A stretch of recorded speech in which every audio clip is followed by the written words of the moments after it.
매일 밤 같은 시간, 내 6살 아들은 욕실에서 혼자 물장난을 합니다. 새벽 3시, 물소리와 함께 들리는 어린 목소리. 처음에는 그저 아이의 이상한 습관이라고 생각했습니다. 그런데 어느 날 밤, 시어머니가 문틈으로 들여다본 후 창백해진 얼굴로 물러섰습니다. 불가능해. 그럴 수 없어. 다음 날 아침, 시어머니는 가방을 싸서 스스로 양로원으로 들어갔습니다. 그녀가 남긴 편지 한 장에는 단 한 문장이 적혀 있었습니다. 30년 전에 잃어버린 아이가 돌아왔다. 남편은 아무것도 말하지 않지만 그의 눈에 담긴 공포를 나는 알아챘습니다. 무슨 일이 일어나고 있는 걸까요? 우리 집 욕실에서 들리는 그 목소리의 주인은 누구일까요? 이 충격적인 이야기를 지금 바로 시청하세요. 구독과 좋아요 버튼을 누르시고 여러분이 어디에서 시청하고 계신지 댓글로 알려주세요. 가족의 어두운 비밀이 드러나는 이 긴장감 넘치는 이야기 놓치지 마세요. 침묵이 깨진 새벽. 그날은 여느 날과 다르지 않게 시작됐다. 목포의 작은 아파트, 좁은 방, 그리고 나를 감싸는 고요함. 내 이름은 박지수, 29살. 어쩌면 평범해 보일지 모르지만 내 삶은 언제나 평범과는 거리가 멀었다. 그날 밤 새벽 3시, 잠에서 깨어난 건 익숙한 소리 때문이었다. 물 흐르는 소리. 처음에는 꿈인 줄 알았다. 하지만 시간이 지날수록 그 소리는 점점 더 선명해졌고 이내 어린아이의 속삭임이 물소리 사이로 스며들었다. 마치 내 피부 아래에서 울려 퍼지는 것만 같았다. 이상하네. 나는 침대에서 일어나 발을 바닥에 내려놓았다. 차가운 마루바닥이 내 맨발에 닿자 현실감이 밀려왔다. 디지털 시계가 3시 정각을 가리키고 있었다. 복도로 나가자 화장실 문틈으로 희미한 불빛이 새어나왔다. 그리고 그 불빛 속에서 나는 무언가를 보았다. 아니, 누군가를. 민재, 내 6살 아들이었다. 이건 처음이 아니었다. 몇 주 전부터 민재는 새벽 3시에 일어나 화장실에서 물을 틀어놓고 이상한 행동을 했다. 하지만 이번엔 뭔가 달랐다. 그가 누군가와 대화하고 있었기 때문이다. 화장실 문 앞에 다가가자 습기찬 공기가 나를 감쌌다. 너무 오래된 것 같은 그런 축축함이었다. 마치 수십 년 동안 누군가가 이 같은 공간에서 같은 행동을 반복해온 것처럼. 문틈으로 살짝 들여다보려는 순간 나는 그 자리에 얼어붙었다. 할머니, 전 알아요. 할머니가 한 일. 민재의 입에서 나온 목소리는 그의 것이 아니었다. 더 낮고 더 오래된, 마치 다른 사람의 것 같았다. 내 심장이 멈춘 듯했다. 숨을 쉴 수가 없었다. 그저 그 자리에 서서 문틈 너머로 보이는 내 아들의 뒷모습을 바라볼 수밖에 없었다. 민재는 물이 담긴 욕조 앞에 앉아 있었다. 파자마 바지는 이미 흠뻑 젖어 있었고 그는 손가락으로 물결을 만들고 있었다. 하지만 가장 이상한 건 그의 표정이었다. 거울에 비친 그의 얼굴은 내가 아는 민재의 얼굴이 아니었다. 왜 그렇게 하셨어요? 그는 계속 중얼거렸다. 왜 그렇게 하셨냐고요? 나는 문을 열어야 할지 아니면 그대로 서서 지켜봐야 할지 몰랐다. 무언가가 잘못되었다는 것은 분명했지만 어떻게 대처해야 할지 감이 잡히지 않았다. 그 순간 내 뒤에서 발소리가 들렸다. 뭐 하고 있는 거니? 시어머니의 날카로운 목소리였다. 마치 검은 그림자처럼 복도 끝에서 나타났다. 팔짱을 낀 채 나를 노려보고 있었다. 최 여사, 나의 시어머니. 결혼한 지 7년이 지났지만 그녀는 여전히 나를 외부인처럼 대했다. 민재가. 내가 말을 꺼내려는 순간 시어머니는 나를 밀쳐내고 직접 문틈을 들여다봤다. 그리고 일어났다. 내 인생을 완전히 바꿔놓을 순간이. 시어머니의 표정이 변했다. 처음에는 화가 난 얼굴이었다가 이내 공포로 바뀌었다. 마치 오래된 유령을 본 것처럼. 그녀는 뒤로 비틀거리며 물러섰고 벽을 붙잡지 않았다면 쓰러졌을 것이다. 안 돼. 그녀의 입술이 떨렸다. 불가능해. 나는 그녀의 팔을 붙잡았다. 어머님, 무슨 일이세요? 뭘 보신 거예요? 하지만 시어머니는 대답하지 않았다. 그저 자신의 방으로 비틀거리며 돌아갔고 문을 쾅 닫았다. 나는 다시 화장실 문으로 눈을 돌렸다. 용기를 내어 문을 열었다. 민재야. 하지만 민재는 더 이상 그곳에 없었다. 욕조에는 물이 가득 차 있었고 바닥은 흠뻑 젖어 있었다. 하지만 내 아들의 모습은 찾을 수 없었다. 심장이 터질 듯 뛰는 가운데 나는 집안을 뒤지기 시작했다. 그리고 마침내 민재를 발견했다. 그는 자기 침대에서 평화롭게 자고 있었다. 마치 아무 일도 없었던 것처럼. 하지만 그의 파자마 바지는 여전히 축축했다. 엄마가 꿈을 꾼 걸까? 내가 중얼거렸다. 하지만 그것은 꿈이 아니었다. 나는 알았다. 그 순간부터 내 삶에, 그리고 우리 가족의 삶에 무언가가 스며들었다는 것을. 오래된 비밀, 감춰진 진실, 그리고 밤마다 우리를 찾아오는 무언가가. 다음 날 아침, 시어머니는 평소와 다르게 조용했다.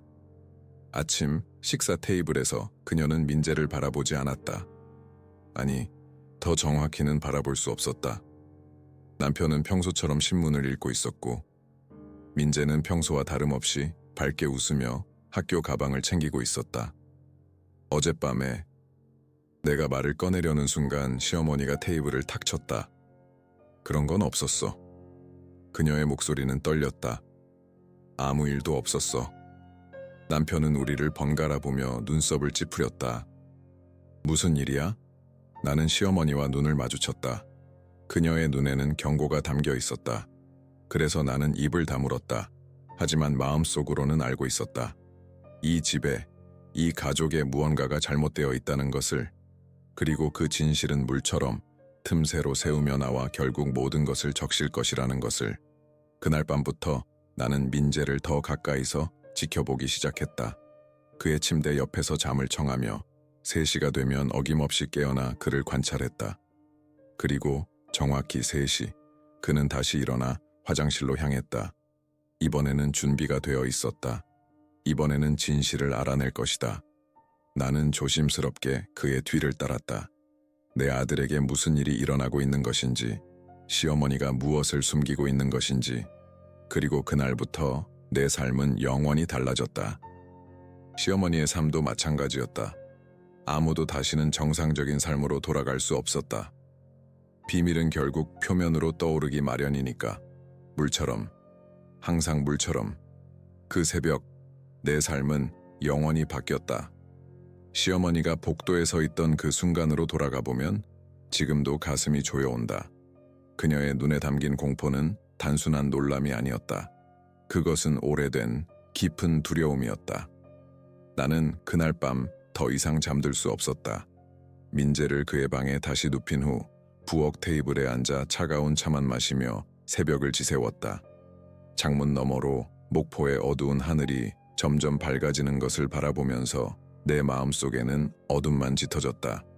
무언가가 잘못되었다는 확신, 그리고 그것이 우리 가족과 깊이 연관되어 있다는 직감이 나를 사로잡았다. 지수 씨. 목소리에 깜짝 놀라 고개를 들었다. 시어머니였다. 평소와 달리 흐트러진 머리카락, 창백한 얼굴로 부엌 입구에 서 있었다. 그녀가 이렇게 취약한 모습을 보인 적은 한 번도 없었다. 최 여사는 언제나 완벽한 머리 모양, 정갈한 한복 차림으로 아침을 맞이하는 사람이었다. 어머님, 내가 말을 시작하려는 순간 그녀는 손을 들어 나를 제지했다. 방금 전화했어. 택시가 곧 올 거야. 그녀의 목소리는 떨렸다. 이 집에서 나가야 해. 나는 자리에서 일어섰다. 무슨 말씀이세요? 어디 가시려고요? 네가 이해할 수 있는 일이 아니야. 그녀의 눈에 눈물이 고였다. 아직은. 시어머니는 창가로 다가가 커튼 사이로 밖을 내다봤다. 마치 누군가가 그녀를 지켜보고 있는 것처럼 경계하는 모습이었다. 민재는, 그 애는 알아선 안 될 일을 알고 있어. 무슨 일인데요? 내가 물었지만 시어머니는 대답하지 않았다. 대신 그녀는 부엌 서랍에서 무언가를 꺼냈다. 오래된 열쇠였다. 이걸 가지고 있어. 아직은 사용하지 마. 하지만 필요할 때가 올 거야. 나는 혼란스러운 표정으로 열쇠를 받아들었다. 작고 낡은 열쇠였다. 이게 뭐예요? 신뢰할 수 있는 사람이 필요해. 그녀의 목소리가 더 낮아졌다. 네, 남편에게도 말하지 마. 특히 내 남편에게. 밖에서 자동차 경적 소리가 들렸다. 시어머니는 급히 자리에서 일어났다. 어머님, 제발 가기 전에 설명해 주세요. 어젯밤에 무슨 일이 있었던 거예요? 민재가 뭘 알고 있다는 거죠? 시어머니는 잠시 망설이더니 마침내 입을 열었다. 30년 전 그 집에서 일어난 일이야. 어떤 일요? 물에 빠졌어. 그녀의 눈에 공포가 다시 번졌다. 내가 그냥 두고 봤어. 그 순간 현관문이 열리는 소리가 들렸다. 남편이었다. 평소보다 일찍 귀가한 것이다. 시어머니는 놀란 눈으로 나를 바라봤다. 아무 말도 하지 마. 그녀가 급히 속삭였다. 약속해. 이해할 수 없었지만 나는 고개를 끄덕였다. 시어머니는 서둘러 부엌을 나갔고 남편과 마주쳤다. 어머니, 이 시간에 어디 가세요? 남편이 물었다. 친구 집에 오래 있을 거야. 시어머니의 대답은 짧고 단호했다. 나는 열쇠를 주머니에 넣고 남편을 맞이했다. 일찍 왔네. 서류 좀 가지러 왔어. 그는 무심하게 대답했다. 그의 눈에는 피로가 가득했다. 최근 들어 그는 회사에서 더 많은 시간을 보냈다. 아버지의 사업을 물려받은 후 책임감은 그를 점점 더 무겁게 짓눌렀다. 현관문이 닫히는 소리가 들렸다. 시어머니가 떠난 것이다. 갑작스러운 공허함이 집안에 퍼졌다. 어머니가 왜 이렇게 급히 나가시는 거야? 남편이 물었다. 나는 어깨를 으쓱였다. 모르겠어. 그냥 친구 만나러 간대. 남편은 의심스러운 눈초리로 나를 바라봤지만 더 묻지는 않았다. 그는 서재로 향했고 나는 창밖으로 시어머니가 탄 택시가 사라지는 것을 지켜봤다. 그날 하루 종일 시어머니의 말이 내 머릿속에서 맴돌았다. 30년 전 그리고 누군가가 물에 빠진 사건. 이것이 민재의 이상한 행동과 어떤 관련이 있는 걸까? 저녁이 되자 남편은 다시 회사로 돌아갔다. 밤샘 업무가 있다고 했다. 민재와 나 단둘이 남겨진 집은 어쩐지 더 크고 더 적막하게 느껴졌다. 엄마, 할머니 어디 갔어요? 저녁 식사를 하며 민재가 물었다. 친구 집에 잠시 갔어. 내가 대답했다. 곧 돌아오실 거야. 민재는 잠시 생각에 잠기더니 고개를 끄덕였다. 할머니가 무서워했어요. 내 심장이 쿵 내려앉았다. 무서워? 왜? 민재는 밥그릇을 내려놓았다. 그의 눈에는 어린아이에게서는 보기 힘든 심오한 무언가가 담겨 있었다. 할머니가 작은 여자아이를 봤어요. 그래서 무서워했어요. 목구멍이 갑자기 말라붙는 느낌이었다. 작은 여자아이? 어디서? 화장실 거울에요. 민재가 무심하게 대답했다. 물이 가득 차면 그 아이가 와요. 식은땀이 등을 타고 흘러내렸다. 어젯밤 시어머니가 문틈으로 본 것, 그리고 그 공포에 찬 표정이 떠올랐다. 민재야, 그 아이에 대해 더 말해줄래? 내 목소리가 떨렸다. 민재는 고개를 저었다. 아이는 이름이 없어요. 그냥 물에서 왔다고 했어요. 그 아이가 너한테 말을 했니? 민재는 고개를 끄덕였다. 아이가 말했어요. 할머니에게 보여주세요. 할머니가 알아야 해요라고요. 밤이 깊어갔다. 민재를 재우고 나서 나는 시어머니의 방으로 들어갔다. 이전에는 한 번도 들어가 본 적이 없는 공간이었다. 그녀가 남긴 단서, 30년 전 사건에 관한 어떤 흔적이라도 찾고 싶었다. 방은 놀라울 정도로 단정했다. 침대는 군대식으로 깔끔하게 정리되어 있었고 화장대 위에는 오래된 사진 한 장이 놓여 있었다. 젊은 시어머니와 시아버지 그리고 어린 남편이 찍힌 가족 사진이었다. 하지만 사진의 한쪽이 찢겨 있었다. 누군가가 의도적으로 제거된 것 같았다. 서랍을 열어보니 일기장이 있었다. 30년 된 낡은 일기장. 표지에는 잊지 말 것이라고 쓰여 있었다. 떨리는 손으로 일기장을 펼쳤다. 첫 페이지에 날짜가 적혀 있었다. 1994년 8월 15일. 그리고 짧은 문장 하나. 오늘 서연이가 떠났다. 더 읽으려는 순간 갑자기 화장실에서 물 흐르는 소리가 들렸다. 시계를 보니 정확히 3시였다. 나는 일기장을 내려놓고 급히 화장실로 향했다. 문은 살짝 열려 있었고 안에서는 민재의 목소리가 들렸다. 하지만 이번엔 달랐다. 그것은 민재의 목소리가 아니었다. 어린 소녀의 목소리였다. 이제 다 말할 거예요. 할머니가 한 일을. 그 밤 이후 나는 며칠 동안 잠을 이루지 못했다. 눈을 감을 때마다 화장실 거울 속 어린 소녀의 얼굴이 떠올랐다. 내가 직접 보지는 않았지만 그 소녀의 존재는 내 마음속에 깊이 새겨졌다.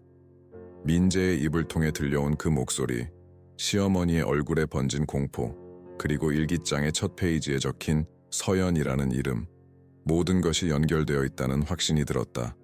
시어머니는 그날 이후 연락이 없었다. 남편은 그녀가 친구 집에 머물고 있다고만 알고 있었다. 내가 진실을 말하지 않은 것이다. 왜 그랬는지는 나도 설명할 수 없었다. 직감이었다. 이 모든 일의 중심에 있는 비밀이 우리 가족을 위협하고 있다는 느낌. 5번째 밤, 나는 중대한 결정을 내렸다. 시어머니가 떠난 후 매일 밤 3시, 민재는 여전히 화장실에서 그 의식을 계속했고 나는 그저 문 밖에서 엿듣기만 했다. 하지만 이제는 달라져야 했다. 진실을 알아내야 했다. 이게 최선일까? 욕실 선반 아래 작은 녹음기를 숨기며 스스로에게 물었다. 이것은 내 아들의 사생활을 침해하는 행위였다. 더 나쁜 것은 이것이 남편에게 알려진다면 그가 어떤 반응을 보일지 상상할 수 없었다. 그는 전통적인 가치관을 가진 사람으로 가족의 문제는 가족 내에서 해결해야 한다고 굳게 믿었다. 외부의 도움이나 개입은 그에게 용납할 수 없는 것이었다. 그럼에도 불구하고 나는 녹음기의 전원을 켰다. 빨간색 불빛이 깜빡이다가 이내 사라졌다.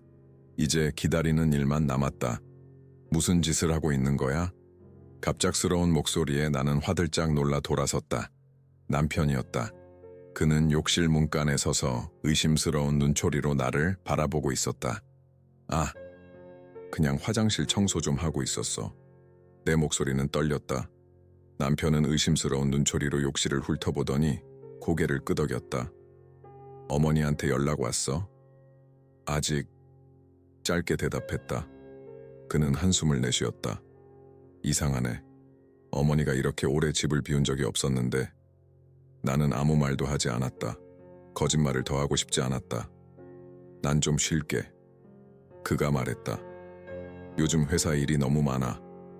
그는 침실로 향했고 나는 안도의 숨을 내쉬었다. 하지만 마음속 깊은 곳에서는 불안감이 자라났다.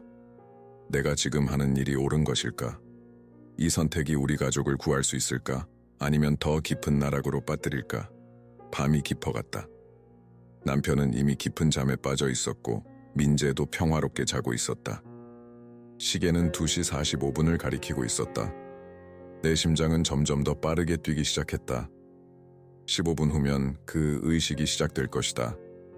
창문을 통해 들어오는 달빛이 복도를 희미하게 비추고 있었다.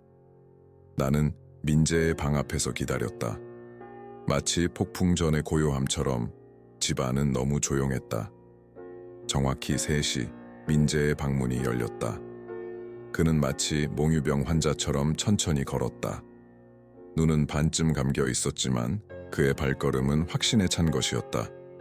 나는 그를 따라가지 않고 그저 지켜보기로 했다.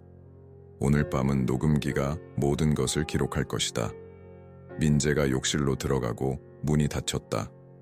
곧이어 물 흐르는 소리가 들렸다. 난 침실로 돌아가 남편이 여전히 자고 있는지 확인했다. 다행히 그는 꿈속에 빠져 있었다. 시간이 천천히 흘렀다. 3시 30분, 욕실에서 여전히 물소리가 들렸다. 3시 45분, 이제 물소리와 함께 낮은 목소리가 섞여 들려왔다. 4시, 마침내 욕실 문이 열리고 민재가 나왔다. 그는 여전히 몽유병 상태인 것처럼 보였다. 아무 말 없이 그의 방으로 돌아가 침대에 누웠다. 나는 몇 분을 더 기다렸다.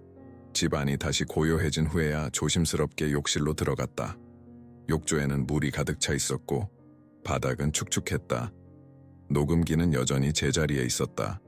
떨리는 손으로 녹음기를 꺼내 전원을 껐다. 아침이 밝았다. 남편은 이미 출근했고 민재는 학교에 갔다. 집에 혼자 남은 나는 마침내 녹음기를 들었다. 심호흡을 한 번 하고 재생 버튼을 눌렀다. 처음에는 물 흐르는 소리만 들렸다. 그 다음은 민재의 발자국 소리. 그리고 안녕 서연아. 그것은 분명 민재의 목소리였다.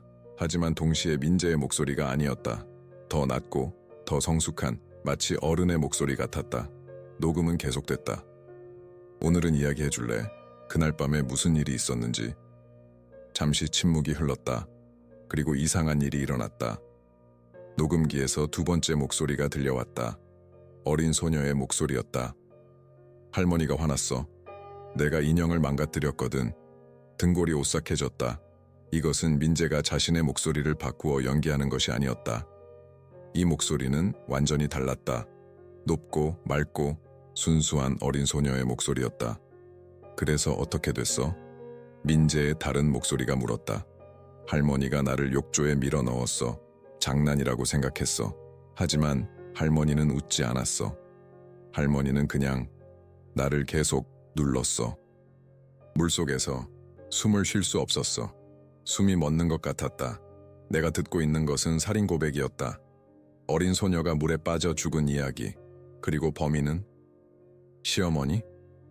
녹음은 계속됐다. 왜 나를 찾아왔어? 민재의 목소리가 물었다. 너는 특별해. 너는 들을 수 있어. 그리고 난 누군가가 내 이야기를 들어주길 원했어. 이제 시간이 됐어. 할머니가 알아야 해. 모두가 알아야 해. 하지만 그건 오래전 일이잖아. 할머니는 이제 늙었어. 정의에는 시간이 없어. 난 기다렸어. 너무 오래. 녹음이 끝났다.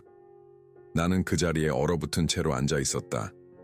내가 방금 들은 것은 30년 전에 일어난 살인사건의 고백이었다. 시어머니가 어린 소녀를, 자신의 딸을, 조카를 죽였다는 이야기였다. 그리고 지금 그 소녀의 영혼이 우리 민재를 통해 말하고 있다는 것인가? 너무 황당하고 믿기 힘든 이야기였지만 동시에 모든 것이 설명되었다. 시어머니의 공포, 그녀의 갑작스러운 출발, 그리고 민재의 이상한 행동까지. 전화기를 들어 시어머니에게 전화를 걸어야 할지 고민했다. 하지만 그녀는 받지 않을 것이다. 경찰에 신고해야 할까? 30년 된 사건을 어떻게 증명할 수 있을까? 더구나 증거라고는 초자연적인 현상을 통해 얻은 녹음뿐이었다. 남편에게 말해야 할까? 그가 나를 믿을까? 그의 어머니가 살인자라는 사실을 받아들일 수 있을까? 당장은 아무에게도 말하지 않기로 했다. 더 많은 정보가 필요했다. 시어머니가 남긴 일기장. 그것이 열쇠일지도 모른다. 시어머니의 방으로 다시 들어가 일기장을 펼쳤다. 처음 몇 페이지를 넘기자 사진 한 장이 떨어졌다. 작은 여자아이와 젊은 시어머니가 함께 찍은 사진이었다. 뒷면에는 서연 1994년 여름이라고 적혀 있었다. 서연은 웃고 있었다. 순수한 미소를 지닌 활기찬 어린 소녀였다. 시어머니는 행복해 보이지 않았다. 그녀의 눈에는 무언가 차가운 것이 있었다. 일기장을 계속 읽어 내려갔다. 1994년 8월 15일. 오늘 서연이가 떠났다. 내 잘못이 아니다. 그 아이가 말을 듣지 않았다. 내가 어떻게 해야 했겠는가? 남편은 이해하지 못할 것이다. 아무도 이해하지 못할 것이다. 1994년 8월 16일. 모두가 서연이를 찾고 있다. 경찰이 왔다. 난 아무것도 모른다고 말했다. 서연이가 놀러 나갔다가 돌아오지 않았다고. 그들은 나를 의심하지 않았다. 왜 의심하겠는가? 난 그저 좋은 이모일 뿐이다. 1994년 8월 20일. 수색이 계속되고 있다. 난 매일 밤 악몽을 꾼다. 서연이가 물속에서 나를 바라보는 꿈, 도와달라고 외치는 꿈. 하지만 낮에는 난 강해져야 한다. 아무도 알아선 안 된다. 1994년 9월 5일. 경찰이 수색을 중단했다. 서연이는 이제 실종자 명단에 올라갔다. 모두가 그녀가 유괴되었다고 생각한다. 그게 나아, 진실보다는. 마지막 페이지에는 이상한 메모가 있었다. 30년. 그녀가 말했다. 30년 후에 돌아오겠다고. 내가 미쳐가고 있는 걸까? 그건 그저 악몽이었을 뿐이다. 서연이는 말할 수 없다. 죽은 사람은 말할 수 없으니까. 일기장을 덮으며 깊은 한숨을 내쉬었다. 이제 모든 것이 명확해졌다. 서연은 시어머니의 조카였고 1994년 여름에 시어머니에 의해 살해되었다. 아무도 진실을 알지 못했다. 30년 동안. 하지만 이제 서연이 돌아왔다. 민재를 통해. 그리고 그녀는 정의를 원하고 있었다. 정의에는 시간이 없어. 난 기다렸어. 너무 오래. 녹음기에서 들은 그 말이 내 귓가에 맴돌았다. 나는 어떻게 해야 할까? 30년 전의 살인을 어떻게 증명할 수 있을까? 누가 내 말을 믿어줄까? 그 순간 전화기가 울렸다. 화면을 보니 낯선 번호였다. 여보세요? 조심스럽게 전화를 받았다. 박지수 씨입니까? 남자의 목소리였다. 네, 그런데요. 누구시죠? 저는 광주 실버타운의 김도윤이라고 합니다. 어머님께서 저희 시설에 입소하셨는데 당신과 통화하고 싶어 하세요. 심장이 빠르게 뛰기 시작했다.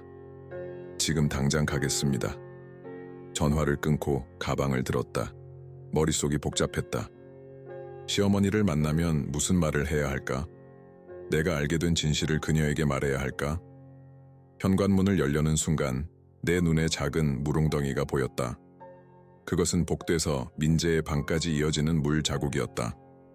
하지만 지금은 아침이었고 민재는 학교에 있었다. 호기심에 이끌려 물 자국을 따라갔다. 민재의 방문을 열자 충격적인 광경이 펼쳐졌다. 그의 침대 위에는 작은 인형이 놓여 있었다. 젖은 인형. 그리고 그 옆에는 종이 한 장.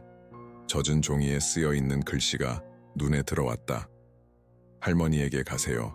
그녀는 말할 준비가 되었어요. 그 순간 나는 내가 해야 할 일을 알았다. 진실을 밝혀내는 것. 서연을 위해, 민재를 위해, 그리고 어쩌면 시어머니를 위해서도. 광주로 향하는 버스 안에서 나는 생각에 잠겼다. 창밖으로 지나가는 풍경은 흐릿했고 내 머릿속은 혼란스러웠다. 한 손에는 녹음기를, 다른 손에는 서연의 사진을 쥐고 있었다. 그 어린 소녀의 얼굴을 바라보니 가슴이 아팠다. 그녀는 겨우 6살, 민재와 같은 나이였다. 해맑은 미소, 순진한 눈빛. 그런 아이가 자신의 이모에 의해 목숨을 잃었다는 사실을 받아들이기 힘들었다. 다음 정류장은 광주 실버타운입니다. 안내방송이 내 생각을 끊었다. 버스에서 내리자 차가운 바람이 내 얼굴을 때렸다. 하늘은 먹구름으로 뒤덮여 있었고 멀리서 천둥 소리가 들려왔다. 완벽한 배경음악이라고 할까? 내가 직면하게 될 어두운 진실에 어울리는 실버타운은 현대적인 건물이었다. 유리와 콘크리트로 지어진 5층짜리 건물. 주변에는 아름다운 정원이 조성되어 있었다. 입구에서 안내 데스크로 향했다. 안녕하세요. 최 여사님을 뵈러 왔습니다. 저는 그녀의 며느리입니다. 내 목소리가 떨렸다. 접수원은 친절하게 미소를 지었다. 아, 예. 김 원장님께서 말씀하셨어요. 최 여사님은 3석 2회 계세요. 제가 안내해 드릴게요. 엘리베이터를 타고 3층으로 올라가는 동안 내 마음은 점점 더 무거워졌다. 시어머니를 어떻게 대해야 할까?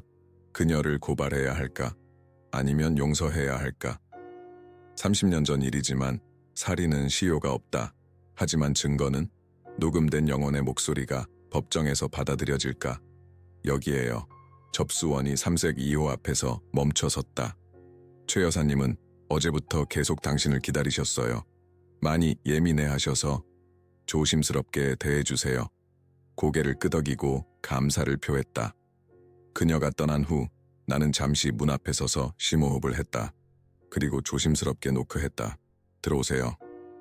시어머니의 목소리는 평소보다 훨씬 약해 보였다. 문을 열자 작은 방이 눈에 들어왔다. 심플하지만 편안해 보이는 공간, 침대, 책상, 작은 소파, 그리고 창가에 놓인 의자. 시어머니는 그 의자에 앉아 창밖을 바라보고 있었다. 어머님, 내가 불렀다. 그녀가 천천히 고개를 돌렸다. 단 며칠 만에 그녀는 완전히 다른 사람이 된 것 같았다. 얼굴은 더 주름졌고 눈은 움푹 들어가 있었다. 한때 위험있던 그녀의 모습은 온데간데 없었다. 왔구나. 그녀의 목소리는 바람 빠진 풍선처럼 힘이 없었다. 들어와서 문 닫아줘. 나는 조심스럽게 문을 닫고 그녀 앞에 있는 의자에 앉았다. 한동안 우리는 아무 말도 하지 않았다. 그저 서로를 바라볼 뿐이었다. 민재는 어때? 시어머니가 마침내 입을 열었다. 괜찮아요.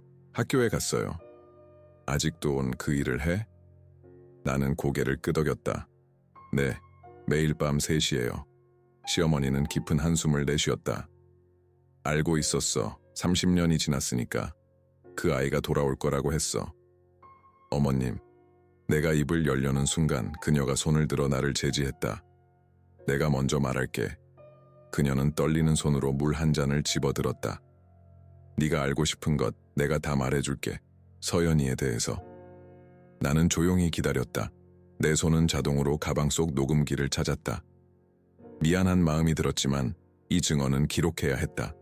나는 슬쩍 녹음기를 꺼내 무릎 위에 올려놓았다. 1994년 여름이었어. 시어머니가 시작했다.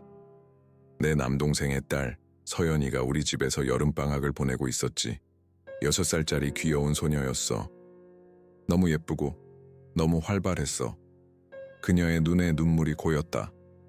그땐 모든 게 달랐어. 난 젊었고 아름다웠고 내 남편의 사랑을 독차지하고 싶었지. 그런데 서연이가 오면서 모든 게 바뀌었어. 남편은 서연이만 귀여워했어. 마치 그 아이가 자기 딸인 것처럼. 시어머니의 목소리가 갑자기 날카로워졌다.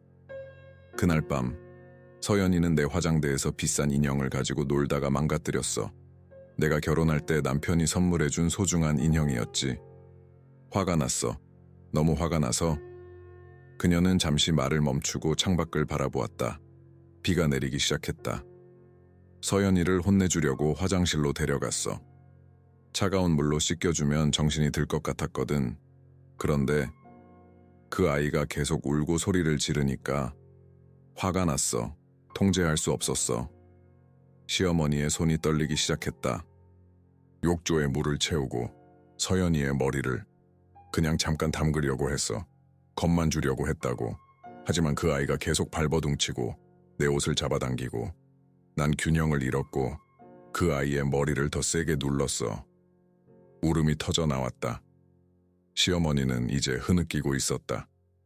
서연이가 움직이지 않게 됐을 때 난 알았어. 내가 무슨 짓을 했는지. 하지만 이미 늦었어. 너무 늦었어. 충격과 공포로 가슴이 조여왔다. 내 앞에 있는 이 노인이 정말로 어린 조카를 죽였다는 사실이 믿기지 않았다. 그리고 그 사실을 30년 동안 숨겨왔다는 것이. 그 후에 내 목소리가 떨렸다. 서연이를 어떻게 했어요? 시어머니는 고개를 푹 숙였다. 남편에게 말했어. 그는 날 도와줬어. 우리는 서연이를 멀리 있는 산에 묻었어. 그리고 경찰에게는 서연이가 놀러 나갔다가 돌아오지 않았다고 말했지. 모두가 유괴됐다고 생각했어. 그리고 아무도 진실을 몰랐군요. 그 애의 영혼이 알았어. 시어머니의 눈이 갑자기 날카로워졌다. 서연이는 죽기 전에 나에게 말했어. 30년 후에 돌아올 거예요. 그때 모두가 알게 될 거예요. 그때는 그저 아이의 헛소리라고 생각했지만 갑자기 내 녹음기에서 소리가 흘러나왔다. 어린 소녀의 목소리였다. 할머니, 전 알아요. 할머니가 한 일. 시어머니는 공포에 질려 벌떡 일어났다. 그 소리 어디서 나오는 거야? 녹음기를 들어 올렸다. 민재가, 아니 서연이가 말한 거예요. 어젯밤에 녹음했어요. 녹음은 계속됐다. 정희에는 시간이 없어. 난 기다렸어. 너무 오래. 시어머니는 마치 유령을 본 것처럼 창백해졌다. 불가능해. 불가능해. 사실이에요, 어머님. 서연이가 돌아왔어요. 민재를 통해서. 그리고 그녀는 정의를 원해요. 시어머니는 의자에 다시 앉았다. 그녀의 눈에서 눈물이 흘러내렸다. 알고 있었어. 그날이 오리라는 걸. 그래서 여기로 온 거야. 더 이상 도망칠 수 없으니까. 어머님은 어떻게 하실 건가요? 내가 물었다. 경찰에 자수하실 건가요? 그녀는 고개를 저었다. 난 이미 죽어가고 있어. 지수야. 의사가 말해줬어. 췌장암 말기야. 몇 달 남지 않았대. 충격으로 말문이 막혔다. 어머님, 내가 경찰에 자수한다고 해도 서연이한테는 아무 의미가 없을 거야. 이미 늦었어. 하지만 한 가지는 해줄 수 있어. 그녀는 침대 옆 서랍에서 봉투 하나를 꺼냈다. 이건 내 고백이야. 모든 것을 상세히 적었어. 서연이의 죽음, 시신유기, 그리고 그 후의 은폐까지. 내 남편도 연루됐어. 내 남편의 아버지야. 떨리는 손으로 봉투를 받았다. 이걸 어떻게 해야 할까요? 내 판단에 맡길게. 그녀의 목소리는 이제 단호했다. 하지만 한 가지만 약속해줘. 민재를 지켜줘. 그 아이는 이 모든 일과 관계없어. 그저 도구였을 뿐이야. 서연이가 선택한 도구, 고개를 끄덕였다. 약속할게요, 어머님. 시어머니는 마지막 한 번 창밖을 바라보았다. 비가 오는구나. 서연이는 비를 좋아했어. 밖에 나가서 첨벙첨벙 뛰어다니는 걸 즐겼지. 그날도 비가 왔어. 나는 말없이 앉아 있었다. 혼란스러웠다.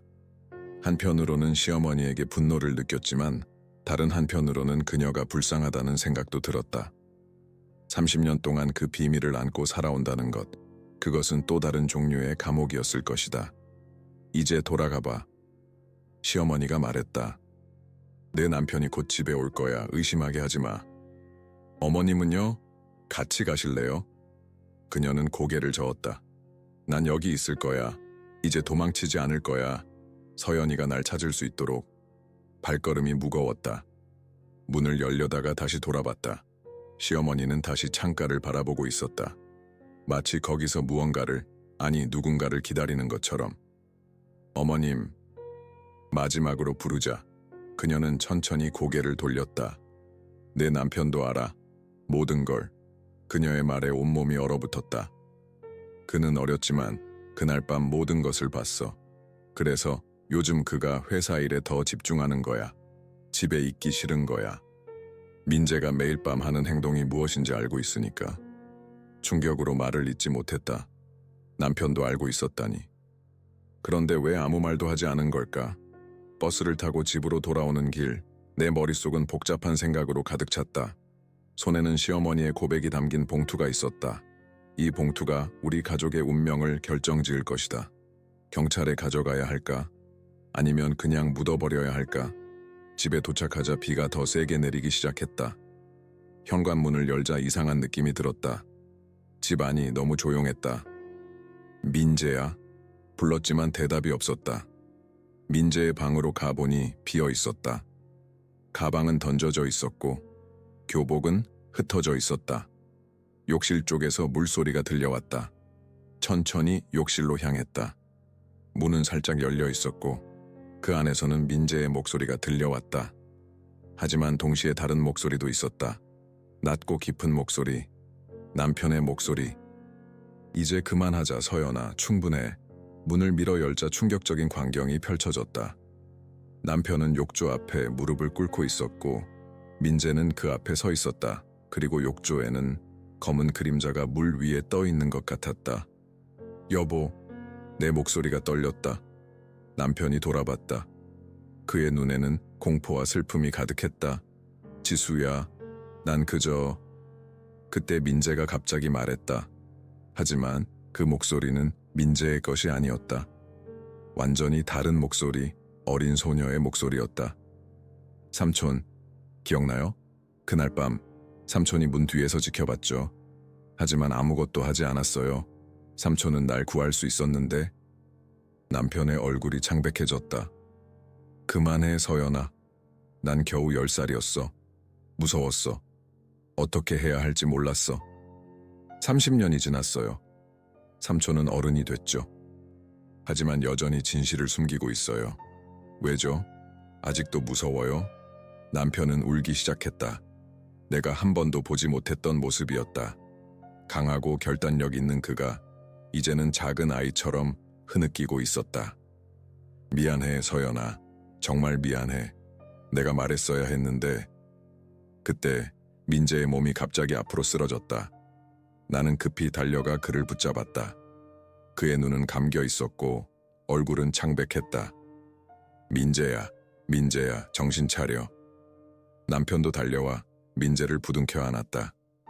민재야, 아빠 여기 있어. 정신 차려. 민재의 눈이 천천히 떠졌다.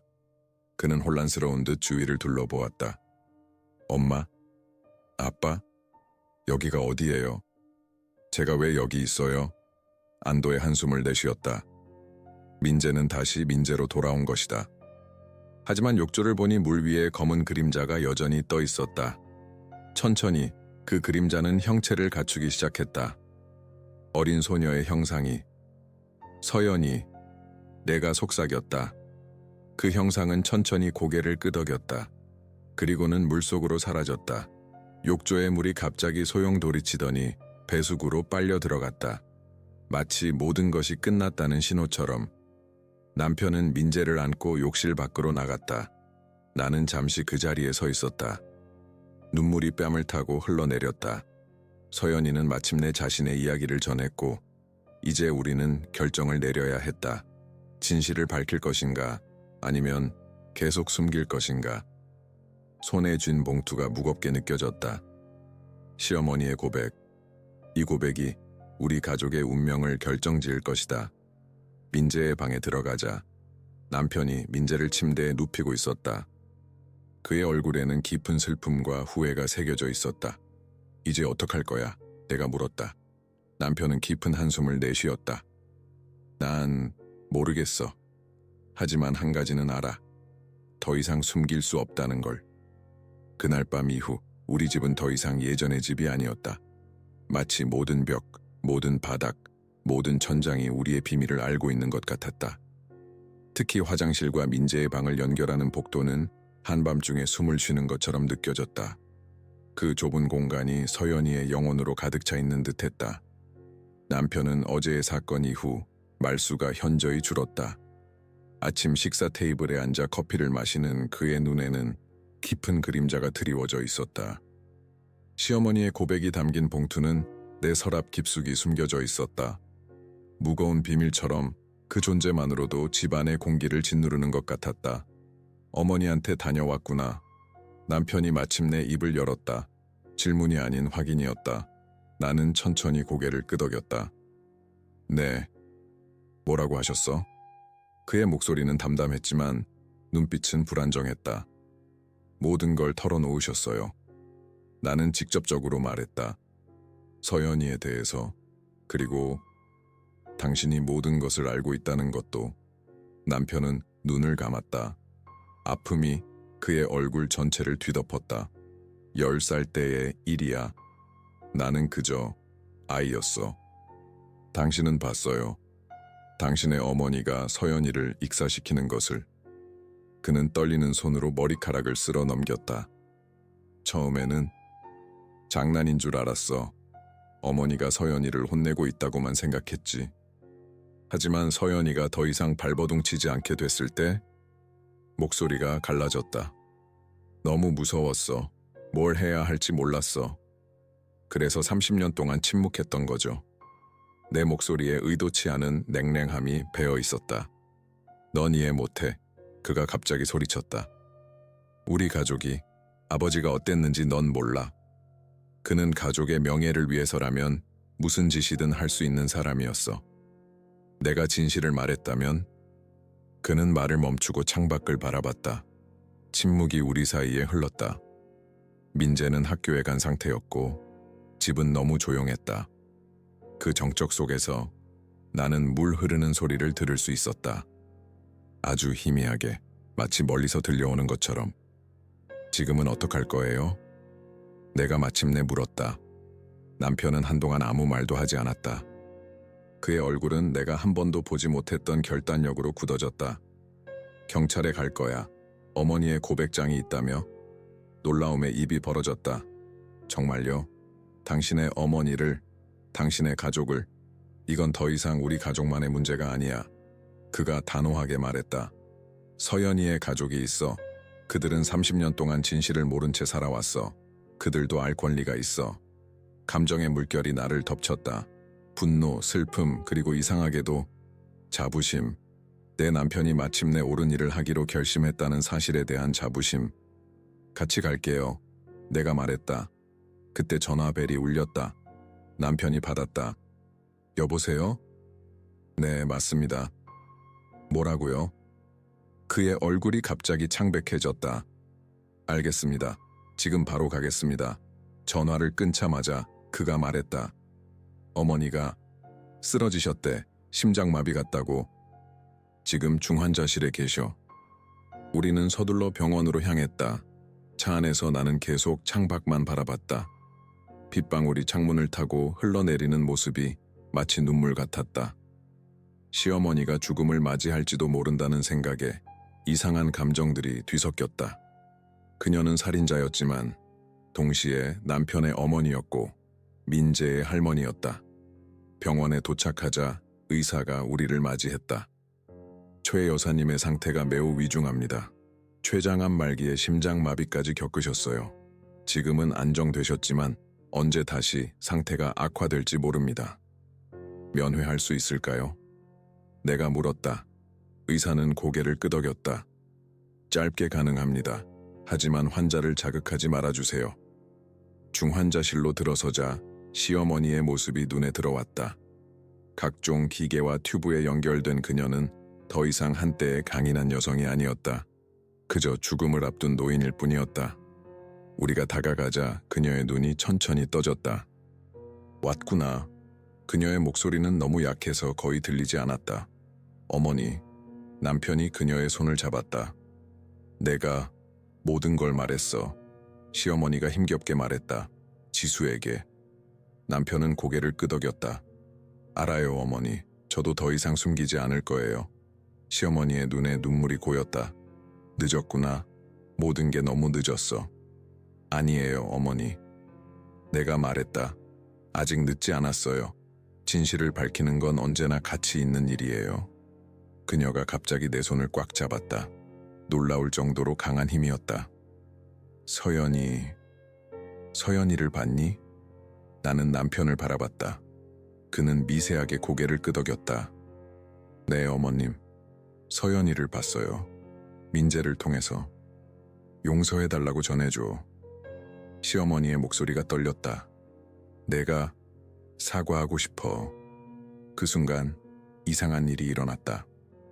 병실 안의 온도가 급격히 떨어진 것 같았다. 창문으로부터 찬 바람이 불어오는 듯했지만 창문은 닫혀 있었다. 시어머니의 눈이 갑자기 커졌다. 그녀는 우리 뒤쪽 병실 구석을 바라보고 있었다. 서연아. 그녀가 속삭였다. 나와 남편이 동시에 뒤를 돌아봤지만 아무것도 보이지 않았다. 하지만 시어머니의 얼굴은 마치 누군가를 분명히 보는 것처럼 변해 있었다. 미안해, 서연아. 정말 미안해. 시어머니의 눈에서 눈물이 흘러내렸다. 용서해 줄 수 있니? 기계들이 갑자기 요란하게 울리기 시작했다. 의사와 간호사들이 병실로 달려왔다. 밖으로 나가주세요. 의사가 소리쳤다. 우리는 복도로 밀려났다. 간호사가 문을 닫자 병실 안에서 벌어지는 응급 상황이 유리창을 통해 보였다. 심장 마사지, 제세 동기, 의사들의 긴급한 지시. 하지만 그 모든 것 속에서 시어머니의 눈은 여전히 병실 구석을 향해 고정되어 있었다. 그리고 마침내 심장 모니터의 소리가 단조로운 신호로 바뀌었다. 평평한 선. 시어머니는 떠났다. 의사가 밖으로 나왔다. 죄송합니다. 최선을 다했지만 남편은 충격으로 아무 말도 하지 못했다. 나는 그의 어깨를 붙잡았다. 마지막 순간에 누구를 보신 것 같았어요? 내가 의사에게 물었다. 의사는 의아한 표정을 지었다. 무슨 말씀이신지. 최 여사님이 병실 구석을 바라보며 누군가에게 말을 건넸어요. 의사는 어깨를 으쓱했다.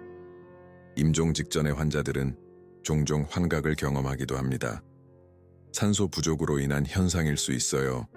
하지만 나는 환각이 아니라는 것을 알았다. 시어머니는 서연이를 봤다. 그리고 어쩌면 용서받았을지도 모른다. 집으로 돌아오는 길, 우리는 대부분 침묵을 지켰다. 남편은 운전대를 잡은 채 자신의 생각에 깊이 빠져 있었다. 나는 창밖을 바라보며 오늘 일어난 모든 일을 되새겼다. 시어머니의 죽음, 서연이의 존재, 그리고 아직도 해결되지 않은 문제들. 아직도 경찰에 가실 거예요? 내가 마침내 입을 열었다. 남편은 깊은 한숨을 내쉬었다.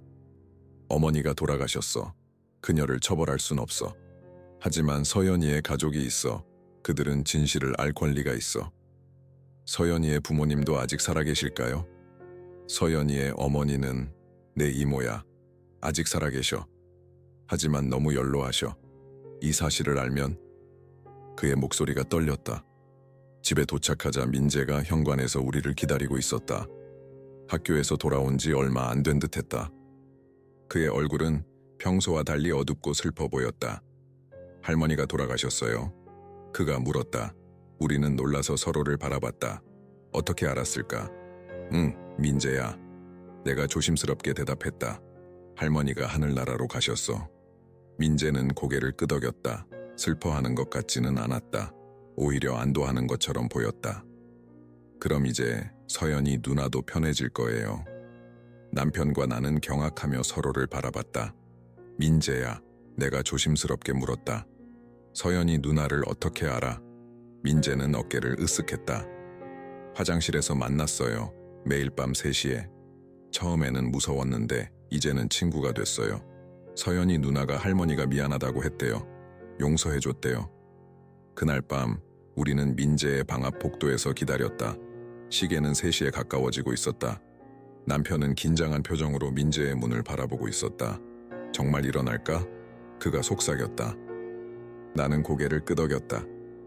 매일 밤 3시, 한 번도 빠진 적 없어요. 시계가 3시를 가리켰을 때 예상대로 민재의 방문이 열렸다. 하지만 이번엔 달랐다. 민재는 평소처럼 몽유병 상태가 아니었다. 그는 완전히 깨어 있었고 미소를 짓고 있었다. 엄마, 아빠, 서연이 누나가 이제 안 올 거래요. 할머니랑 함께 가야 한대요. 남편의 얼굴이 창백해졌다. 무슨 말이니, 민재야?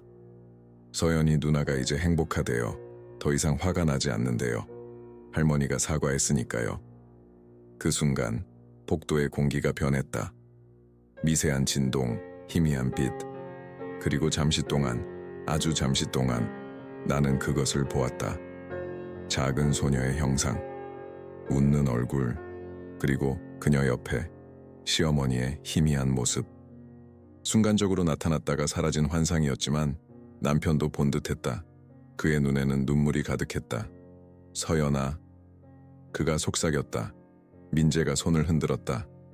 안녕, 서연이 누나. 안녕, 할머니. 그리고 그것으로 끝이었다. 복도는 다시 평범한 복도가 되었다. 하지만 무언가가 달라졌다. 집안의 무거운 기운이 사라진 것 같았다. 마치 오랫동안 숨겨져 있던 비밀이 마침내 해방된 것처럼. 남편은 며칠 후 서연이의 어머니를 찾아갔다. 나는 그와 함께 가지 않았다. 그것은 그가 혼자 해야 할 일이었다. 그가 돌아왔을 때 그의 눈은 붉어져 있었지만 표정은 평화로워 보였다. 어땠어요? 내가 물었다. 힘들었어. 그가 대답했다. 하지만 필요한 일이었어. 이모는 처음에는 믿지 않으셨어. 하지만 내가 서연이의 마지막 순간을 설명했을 때 이모는 알았어. 그리고 울기 시작하셨지. 화내지 않으셨어요. 남편은 깊은 한숨을 내쉬었다. 화를 내셨어, 물론. 하지만 더 많이 슬퍼하셨어. 30년 동안 딸의 죽음이 미스터리였으니까. 이제 적어도 진실을 알게 되셨어. 경찰은요? 이모가 원치 않으셨어. 이미 너무 늦었다고 하셨어. 그리고 어머니가 이미 돌아가셨으니 이제는 고인의 명복을 빌고 싶다고 하셨어. 민재는 그 이후로 다시는 밤에 일어나지 않았다. 3시에 화장실로 가는 일도, 물을 틀어놓고 누군가와 이야기하는 일도 없었다. 그는 평범한 6살 아이로 돌아왔다. 하지만 가끔, 아주 가끔 민재는 서연이에 대해 물어본다. 마치 진짜 사촌처럼, 한때 알고 지냈던 친구처럼. 그리고 남편과 나는 그에게 서연이에 대해 이야기해준다. 물론 그녀의 죽음에 대한 진실은 빼고. 그건 민재가 더 자랐을 때 알려줄 이야기다. 어느 날 저녁 남편이 물었다. 저 복도 아직도 무서워? 나는 고개를 저었다. 이제는 아니야. 이제는 그저 복도일 뿐이야. 하지만 가끔, 아주 가끔, 특히 비 오는 밤에는 그 복도에서 희미한 웃음소리가 들리는 것 같다. 어린 소녀의 해맑은 웃음소리. 그리고 그럴 때마다 나는 미소를 짓는다.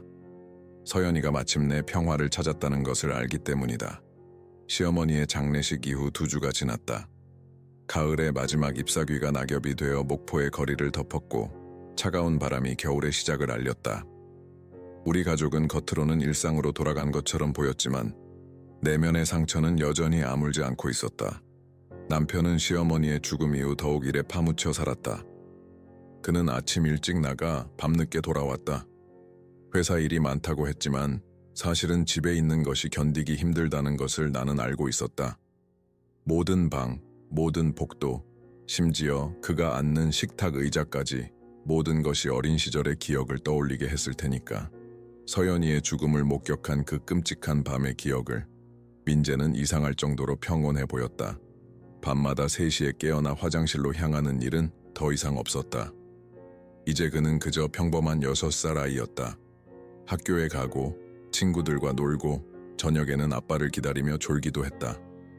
서연이에 대해 이야기할 때도 그저 먼 친척을 떠올리듯 가볍게 말했다. 엄마, 서연이 누나는 이제 별이 됐어요? 어느 날 저녁 민재가 물었다. 그럴지도 모르지. 내가 대답했다. 왜 그렇게 생각하니? 어젯밤에 창문 밖을 봤는데 정말 밝은 별이 있었어요. 그게 서연이 누나 같았어요. 나는 미소를 지었지만 마음속으로는 복잡한 감정이 일었다. 민재에게 서연이는 어떤 존재였을까? 친구, 보호자, 아니면 그저 우연히 그의 몸을 빌린 영혼.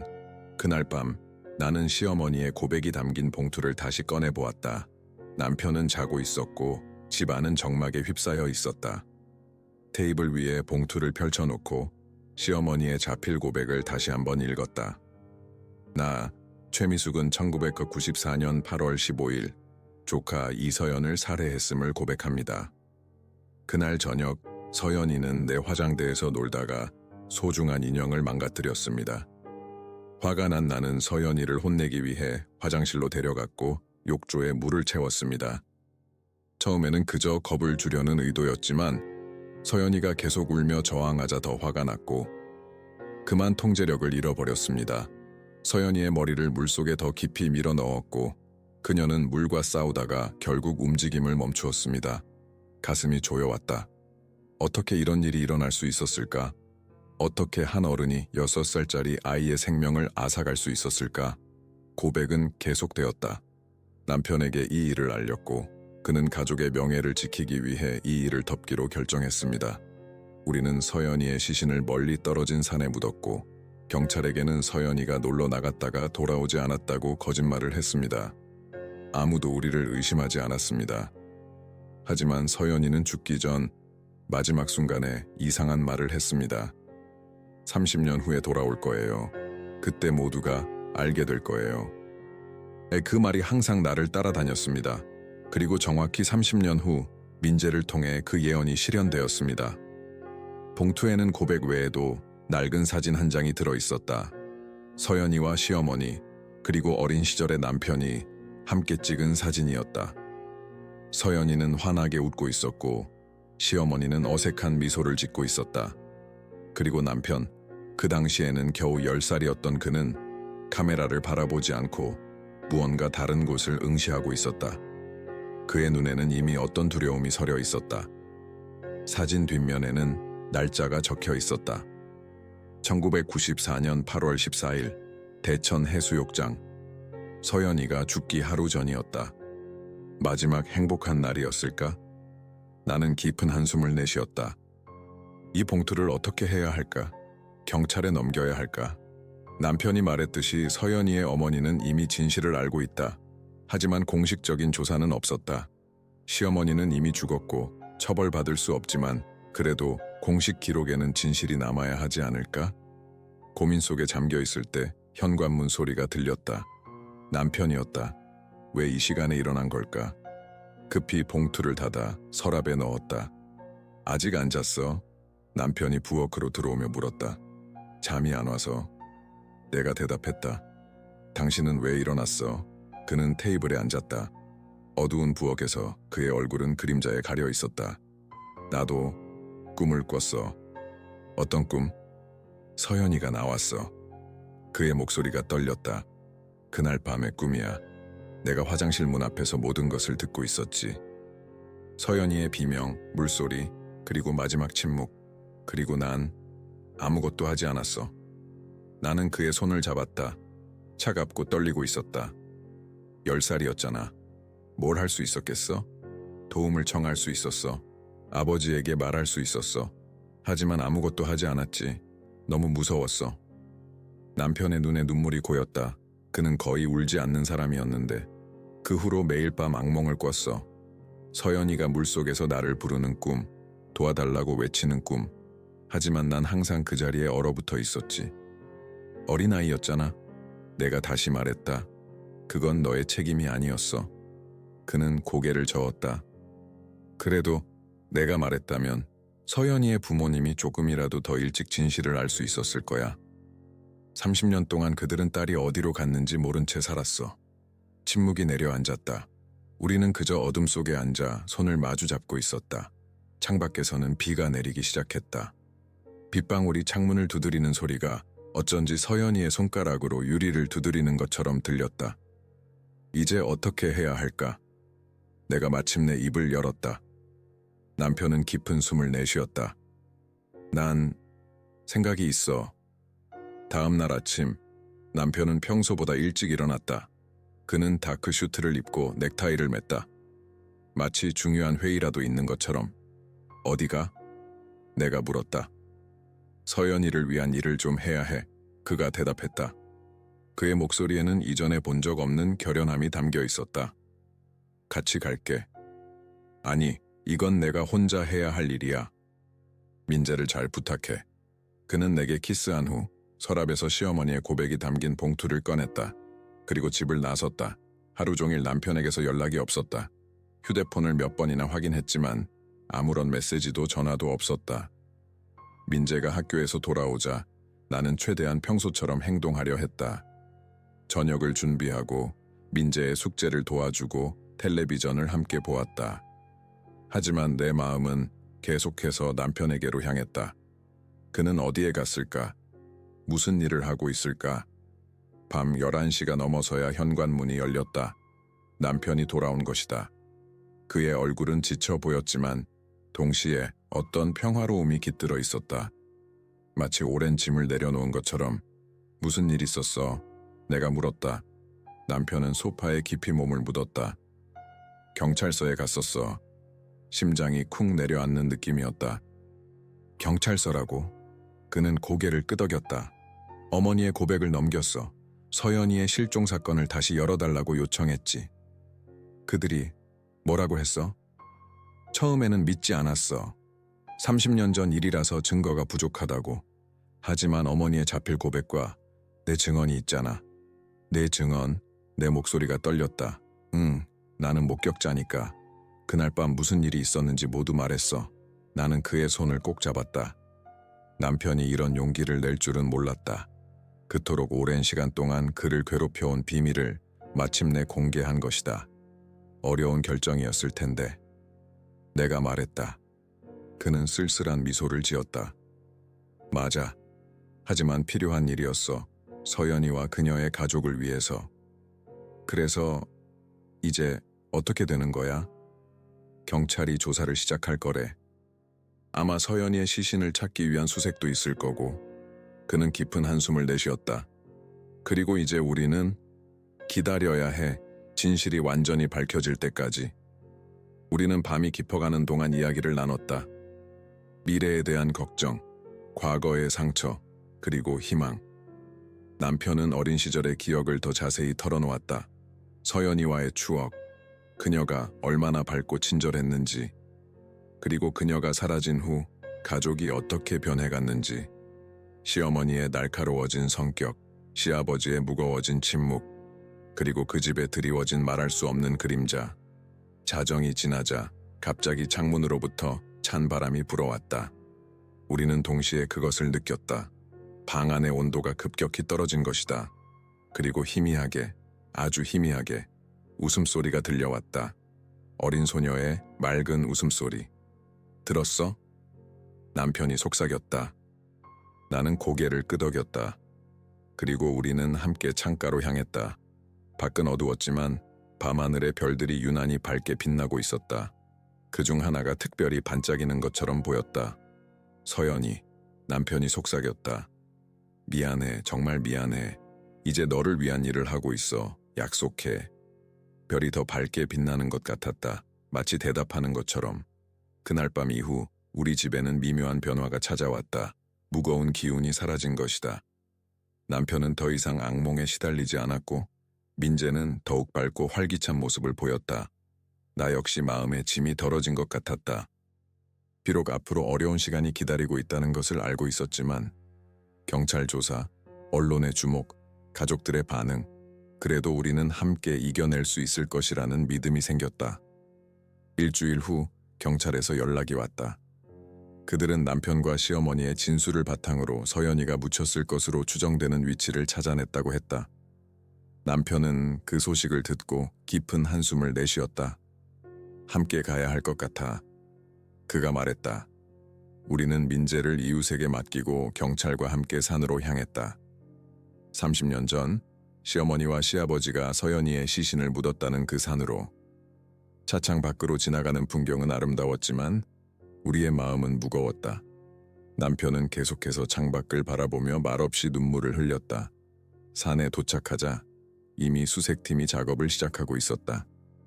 그들은 특수장비를 이용해 땅속을 탐색하고 있었다. 우리는 조용히 기다렸다. 시간이 천천히, 너무나 천천히 흘러갔다. 그리고 마침내 누군가가 소리쳤다. 여기에 뭔가 있습니다. 우리는 숨을 죽이고 지켜봤다. 수색팀은 조심스럽게 땅을 파기 시작했다. 그리고 얼마 후 그들은 작은 상자를 발견했다. 어린아이의 뼈가 담길 만한 크기의 상자였다. 남편은 그 광경을 더 이상 지켜볼 수 없다는 듯이 고개를 돌렸다. 나는 그의 어깨를 감싸 안았다.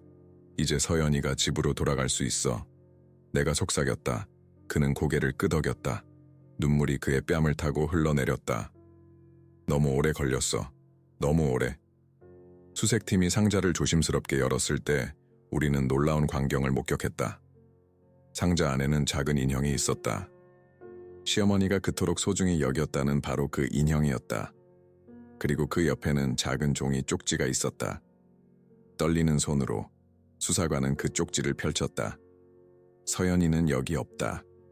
단 4글자였지만 그 말은 우리 모두를 충격에 빠뜨렸다. 이것은 무슨 의미였을까? 서연이는 어디에 있는 것일까? 그날 밤 우리는 혼란스러운 마음으로 집으로 돌아왔다. 경찰은 계속해서 수색을 이어가겠다고 했지만 이제 모든 것이 더욱 미스터리해졌다. 시어머니의 고백은 거짓이었을까? 아니면 그녀도 속았던 것일까? 문을 열자 민재가 우리를 맞이했다. 그의 눈은 반짝였고 얼굴에는 미소가 가득했다. 엄마, 아빠, 서연이 누나가 다시 왔어요. 우리는 얼어붙었다. 뭐라고? 민재는 욕실을 가리켰다. 서연이 누나가 거기 있어요. 저한테 할 말이 있대요.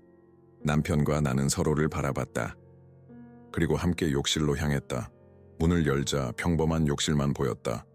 하지만 공기 중에는 무언가 달랐다. 마치 누군가가 방금 전까지 있었던 것처럼 따뜻한 기운이 감돌았다. 민재가 우리 뒤에 서서 말했다. 서연이 누나가 말했어요. 난 언제나 여기 있었어. 처음부터 끝까지 이 집에서, 너희들 곁에서. 그 순간 우리는 이해했다. 서연이의 영혼은 30년 동안 이 집에 머물러 있었던 것이다. 그녀의 시신이 어디에 있든 그녀의 영혼은 여기 우리와 함께 있었다. 그리고 서연이 누나가 또 말했어요. 민재가 계속했다. 이제 정말 가야 해. 하지만 걱정하지 마. 난 항상 너희를 지켜볼 거야, 별이 되어서. 그날 밤 우리 3사람은 함께 창가에 서서 밤하늘을 바라봤다. 유난히 밝게 빛나는 한 별이 우리의 시선을 사로잡았다. 그것이 서연이의 별이라는 것을 우리 모두 알고 있었다. 안녕 서연아. 남편이 속삭였다. 이제 편히 쉬렴. 서연이의 시신이 없다는 사실은 우리 가족에게 새로운 미스터리를 안겨주었다. 경찰은 계속해서 수색을 진행했지만 아무런 단서도 찾아내지 못했다. 시어머니의 고백은 분명했다. 그녀가 서연이를 죽였고 시아버지와 함께 산에 묻었다는 것. 하지만 그곳에서 발견된 것은 인형과 쪽지뿐이었다. 서연이는 여기 없다. 남편은 이 모든 상황에 더욱 혼란스러워했다. 그의 어린 시절 기억이 사실이 아닐 수도 있다는 가능성에 괴로워했다. 하지만 그가 본 것은 너무나 선명했다. 시어머니가 서연이의 머리를 물속에 누르는 장면, 서연이가 더 이상 움직이지 않게 된 순간, 정말 이해가 안 돼. 그는 창밖을 바라보며 중얼거렸다. 가을비가 창문을 두드리고 있었다. 내가 분명히 봤는데 어머니가 서연이를, 그리고 아버지가 함께 그녀를 산으로 데려갔어. 내가 몰래 따라갔었거든. 정확히 어떤 장소였어요? 내가 물었다. 지리산 근처. 당시 우리는 그 근처에 별장이 있었어. 여름 방학 동안 거기서 지냈지. 혹시 아버님이 다른 곳에 묻었을 가능성은 없을까요? 남편은 머리를 저었다. 그럴 리가 없어. 난 그들을 멀리서 지켜봤어. 그들이 서연이를, 그녀의 몸을 넣는 것을 봤다고. 상자 안에서 발견된 인형에 대해 생각해보니 갑자기 한 가지 생각이 떠올랐다. 당신 어머니가 소중히 여겼다는 그 인형, 이게 그 인형인가요? 남편은 경찰이 찍은 인형 사진을 바라보았다. 그의 눈이 커졌다. 맞아. 이건 어머니의 인형이야. 서연이가 망가뜨렸다는 바로 그 인형. 그런데 왜 어머님은 그걸 서연이와 함께 묻었을까요? 그렇게 소중한 물건이었다면? 남편은 잠시 생각에 잠겼다. 아마도 죄책감 때문이었을 거야. 서연이를 죽이게 된 이유가 그 인형이었으니까. 우리는 한동안 침묵 속에 앉아 있었다. 창밖의 비는 점점 더 세차게 내렸고 천둥 소리가 간간히 들려왔다. 이 모든 것이 너무 혼란스러웠다. 서연이는 정말로 죽은 것인가? 시어머니의 고백은 진실인가? 그렇다면 서연이의 시신은 어디에 있는 것인가? 그 순간 현관문 벨소리가 울렸다. 우리 둘 다 놀라 서로를 바라보았다. 이 늦은 시간에 누구일까? 남편이 문을 열자 경찰 2명이 서 있었다. 그들의 표정은 심각했다. 죄송합니다만 최민우 씨 맞으신가요? 경찰이 물었다. 남편이 고개를 끄덕였다. 네, 그렇습니다. 무슨 일이신가요? 저희가 좀 들어가도 될까요? 말씀드릴 일이 있습니다. 우리는 그들을 거실로 안내했다. 젊은 경찰관이 노트북을 꺼냈고 나이 든 경찰관이 말을 시작했다. 최 선생님, 저희가 이서연 양의 실종 사건을 재조사하면서 과거 기록을 살펴보고 있었습니다. 그리고 몇 가지 이상한 점을 발견했습니다. 어떤 점인가요? 남편이 긴장된 목소리로 물었다. 경찰은 노트북 화면을 돌려 우리에게 보여주었다. 그것은 오래된 경찰 보고서였다. 1994년 8월 15일 이서연 양의 실종 신고가 접수되었습니다. 당시 신고자는 최 여사님, 즉 최 선생님의 어머니였고요. 네, 알고 있습니다. 남편이 대답했다. 그런데 이상한 점은 실종 신고가 접수된 바로 그날 저녁 신고가 철회되었다는 겁니다. 경찰이 설명했다. 최 여사님이 경찰서에 직접 찾아와서 서연이가 돌아왔다고 말씀하셨습니다. 충격에 우리는 말문이 막혔다. 뭐라고요? 남편이 겨우 말을 이었다. 그리고 그 다음 날 이서연 양의 부모님이 그녀를 데리러 왔다는 기록이 있습니다. 그 이후로는 이서연 양에 관한 기록이 없습니다. 그건 불가능해요. 남편이 거의 소리를 지르듯 말했다. 서연이는 죽었어요. 제가 봤다고요. 최 선생님, 진정하세요. 경찰이 차분하게 말했다. 저희도 혼란스럽습니다. 최 여사님의 고백장에는 분명 이서연 양을 살해했다고 적혀 있는데 공식 기록에는 그녀가 살아서 부모님과 함께 떠났다고 나와 있으니까요. 그럼 서연이가 살아있다는 건가요? 내가 물었다. 희망과 혼란이 뒤섞인 목소리였다. 경찰은 머리를 저었다. 그건 아직 모릅니다. 저희가 지금 이서연 양의 가족을 찾고 있는 중입니다. 하지만 그들은 30년 전에 다른 지역으로 이사를 갔고 연락처가 바뀌었습니다. 그럼 어떻게 된 거죠? 남편이 혼란스러운 표정으로 물었다. 경찰은 한숨을 내쉬었다. 저희도 그걸 알아내려고 하는 중입니다. 최 선생님의 어머니가 거짓 고백을 했을 가능성 또는 공식 기록이 위조되었을 가능성 2가지 모두 열어두고 있습니다. 경찰이 떠난 후 우리는 한동안 말없이 앉아 있었다. 마음속에 수백 가지 질문이 스쳐 지나갔다. 서연이는 정말로 살아있을까? 시어머니는 왜 거짓 고백을 했을까? 아니면 시아버지가 경찰 기록을 조작했을까? 내가 본 건 정말이야. 남편이 마침내 떨리는 목소리로 말했다. 서연이가 움직이지 않는 걸 봤어. 그녀가 죽었다고 확신해. 하지만 만약 내가 조심스럽게 말을 꺼냈다. 만약 당신이 본 것이 다른 것이었다면? 당신은 10살이었고 어쩌면 아니야. 남편이 소리쳤다. 그는 벌떡 일어나 방 안을 왔다 갔다 했다. 내가 착각했을 리 없어. 난 그 장면을 30년 동안 매일 밤 꿈에서 봐왔어. 침묵이 다시 내려앉았다. 빗소리만이 방 안을 채웠다. 갑자기 민재의 방에서 소리가 들렸다. 우리는 즉시 그의 방으로 달려갔다. 민재는 침대에 앉아 있었다. 완전히 깨어있는 상태로. 그의 눈은 크게 뜨여 있었고 그는 마치 누군가와 대화를 나누는 것처럼 공중을 바라보고 있었다. 민재야, 괜찮니? 내가 그에게 다가가며 물었다. 그는 천천히 고개를 돌려 우리를 바라봤다. 서연이 누나가 할 말이 있대요. 남편과 나는 긴장된 눈빛을 교환했다. 뭐라고 했니? 남편이 조심스럽게 물었다. 누나는 정말로 죽지 않았대요. 민재가 천진난만하게 대답했다. 그런데 할머니는 누나가 죽었다고 생각했대요. 심장이 빠르게 뛰기 시작했다. 서연이 누나가 어떻게 된 건지 더 이야기해줬니? 민재는 고개를 끄덕였다. 할머니가 누나를 욕조에 빠뜨렸는데 누나가 숨을 못 쉬어서 기절했대요. 할머니는 누나가 죽었다고 생각했대요. 그래서 아저씨에게 도와달라고 했어요. 아저씨? 남편이 물었다. 누구? 할아버지요. 민재가 대답했다. 할아버지는 누나가 아직 살아있다는 걸 알았대요. 그래서 누나를 병원에 데려갔고 누나는 살아났어요. 하지만 할머니에게는 말하지 않았대요. 할머니가 너무 무서워했거든요. 믿기 힘든 이야기였지만 경찰의 기록과 일치했다. 서연이가 실종되었다가 돌아왔다는 기록. 그런데 왜 할아버지는 서연이 누나를 부모님에게 돌려보냈을까? 내가 물었다. 민재는 잠시 생각하는 듯했다. 마치 누군가의 말을 듣고 있는 것 같았다. 할아버지는 누나의 부모님에게 진실을 말했대요. 그리고 할머니가 다시는 누나를 해치지 못하게 하기 위해 누나네 가족은 멀리 이사했대요. 그럼 서연이는 지금 남편의 목소리가 떨렸다. 살아있어요. 민재가 미소를 지었다. 누나는 지금 다른 도시에 살고 있대요. 결혼도 했고 아이도 있대요. 이 말에 남편은 무릎을 꿇고 앉았다.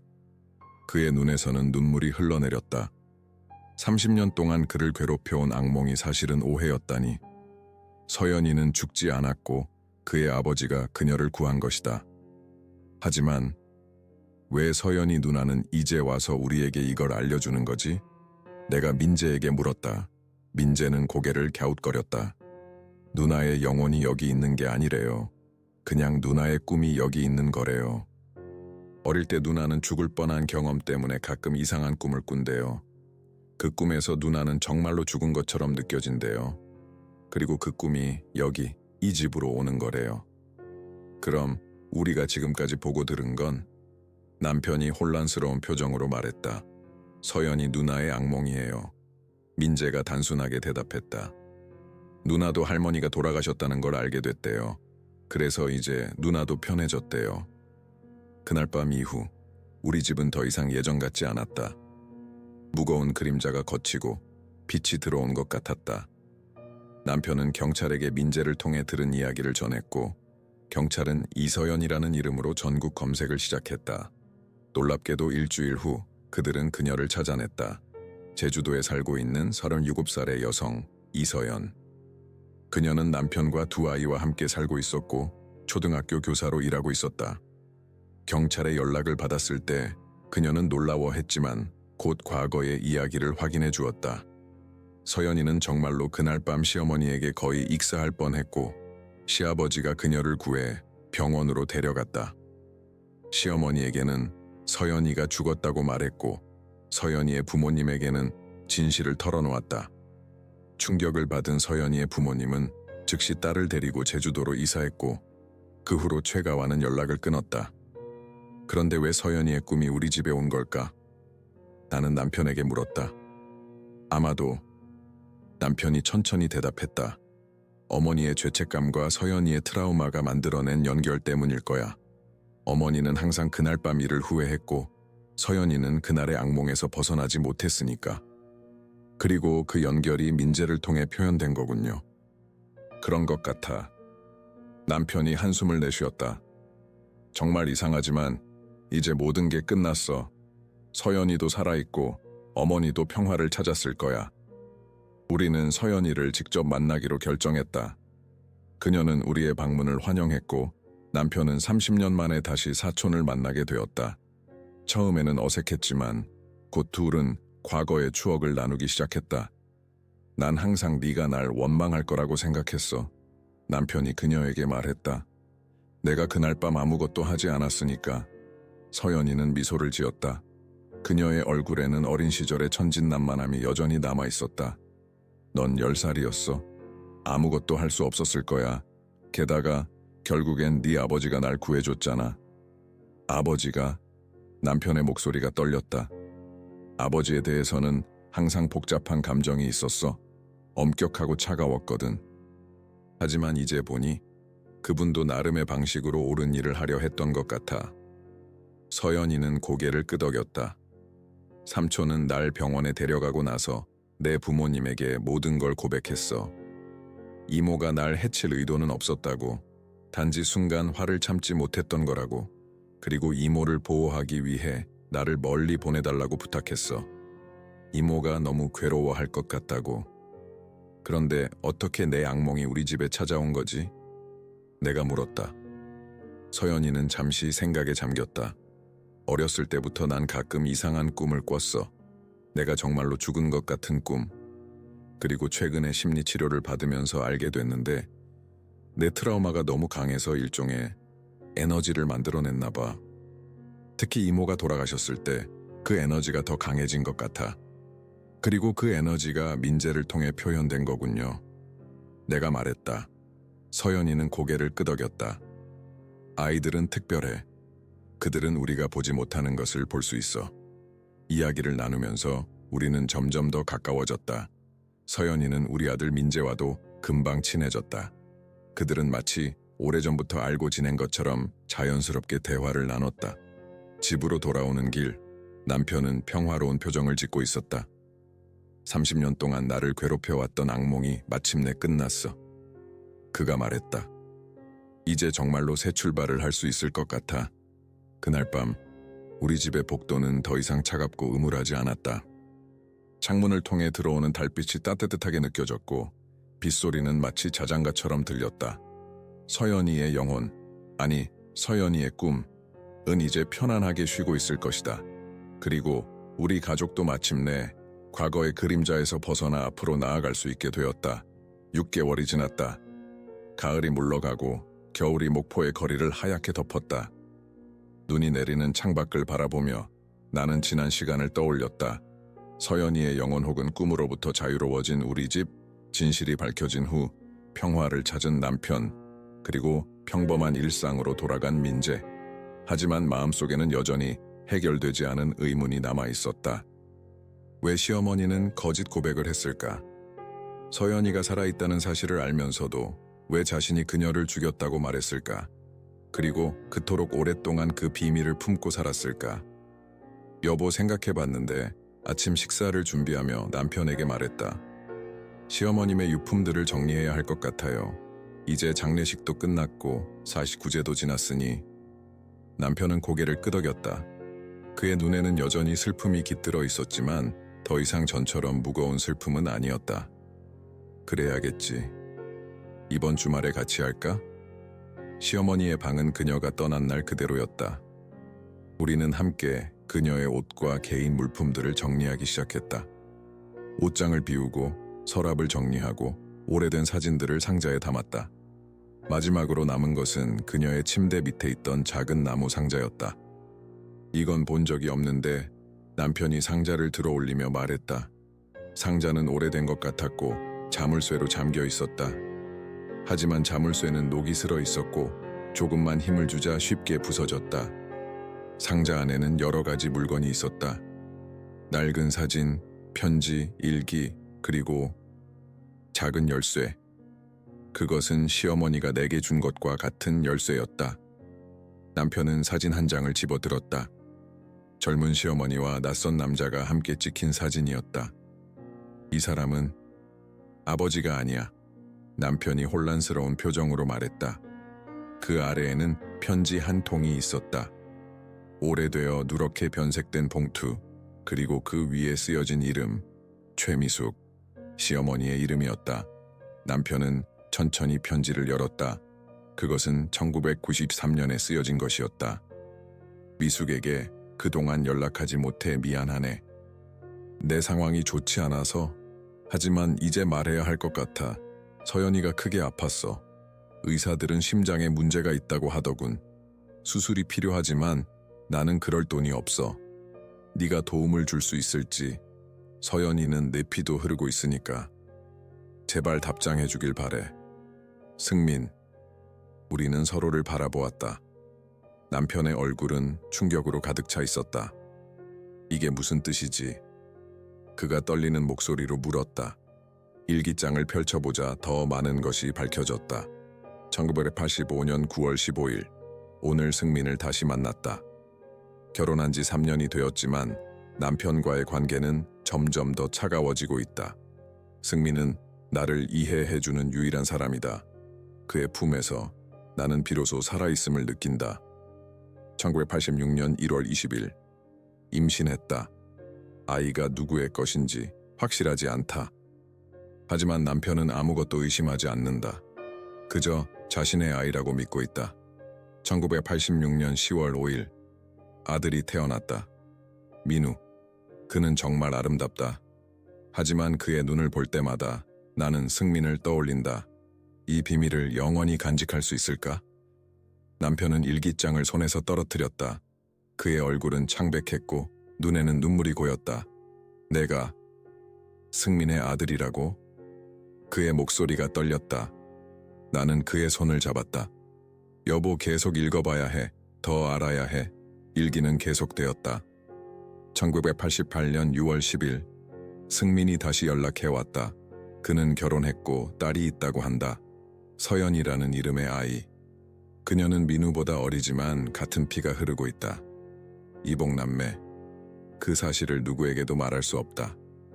1993년 11월 3일, 승민에게서 편지가 왔다. 서연이가 아프다고, 심장 수술이 필요하다고, 돈을 달라고 한다. 하지만 어떻게, 남편에게 어떻게 설명할 수 있을까? 도와주고 싶지만 그러면 모든 비밀이 드러날 거야. 1994년 7월 25일, 승민이 서연이를 데려왔다. 놀랍게도 남편이 허락했다. 그는 승민이 내 친구의 남편이라고만 알고 있다. 서연이는 민우와 닮았다. 같은 눈, 같은 미소. 비밀이 들키지 않을까 두렵다. 그리고 마지막으로 가장 충격적인 부분. 1994년 8월 15일, 끔찍한 일이 일어났다. 서연이가 내 화장대에서 인형을 가지고 놀다가 망가뜨렸다. 화가 났지만 그것보다 서연이가 갑자기 말했다. 이 인형은 아빠가 주신 거예요. 미숙이 모랑 아빠가 같이 있는 사진이 들어있어요. 어떻게 알았을까? 누가 말해줬을까? 나는 패닉 상태가 되었다. 서연이를 화장실로 데려가 욕조에 물을 채우고 단지 겁을 주려고 했다. 하지만 그녀가 계속 발버둥치자 나도 모르게 내가 의식을 잃었을 때 남편이 들어왔다. 그는 서연이가 숨을 쉬지 않는다고 생각했다. 하지만 그는 의사의 눈으로 그녀를 살폈고 미약한 맥박을 발견했다. 그는 서연이를 병원으로 데려갔고 그녀는 살았다.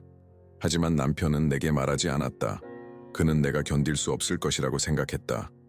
대신 그는 서연이가 죽었다고 나를 믿게 했다. 아마도 나를 보호하기 위해 또는 가족의 명예를 지키기 위해. 몇 달 후 나는 승민이 서연이를 데리고 멀리 이사했다는 사실을 알게 되었다. 그는 다시는 연락하지 않았다. 아마도 그것이 최선이었을 것이다. 하지만 그 끔찍한 기억은 나를 괴롭혔다. 내가 정말 서연이를 죽이려고 했다는 사실. 일기의 마지막 부분은 최근에 쓰여진 것이었다. 2024년 4월 10일, 민재가 욕조에서 이상한 행동을 하기 시작했다. 그리고 어젯밤 그의 입을 통해 들려온 목소리. 그것은 서연이의 목소리였다. 내 양심의 소리일까? 아니면 정말 서연이의 영혼일까? 어쨌든 나는 이제 용서를 구해야 한다. 진실을 말해야 한다.